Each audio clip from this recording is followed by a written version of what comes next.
So, Josh, I wanted to ask, you got to that Florida area yesterday. I know you guys have been moving around a little bit. How has the preparation from what you've seen? Have you spoken to some of these community members? Yeah, Maria, we actually have. It's been a bit surprising. That was probably the biggest surprise that we found when we got out here, is how few people seemed like they were preparing. Home Depot yesterday, right up the road, had about 100 generators brought in for people to come up and kind of panic buy, or to get in case they wanted some last minute supplies. But most of those were unsold by the time we got here at about 5 or 6 p.m. yesterday.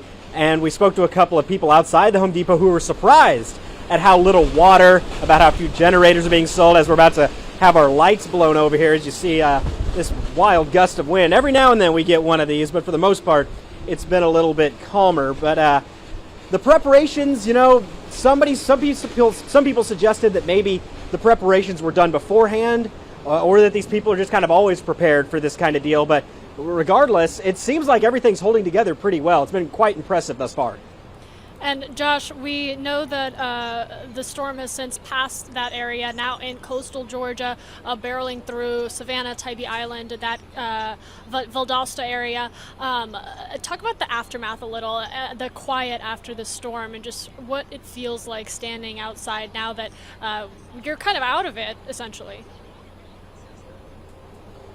Right, yeah, the aftermath here, it actually seems, we were just talking with some emergency crews. There were multiple emergency crews that were staying at the same place we're staying, and we were just speaking with them 15 minutes ago. They were telling us that this looks like it's the best case scenario. We haven't noticed any, pieces of roofs flying off. We haven't seen anything getting blown down. There's been no flooding whatsoever. Everything has held together that we have seen thus far. Now, we haven't been able to get back yet into some of the more residential areas to see what kind of damage there might be there. But again, there's a hope that we have the best case scenario thus far. And now that the rain for the most part has passed us, the wind had stopped for a while. It looks like it's actually been picking back up a little bit here as my jacket's getting blown up against me. But for the most part, it seems like this community has weathered this storm quite well.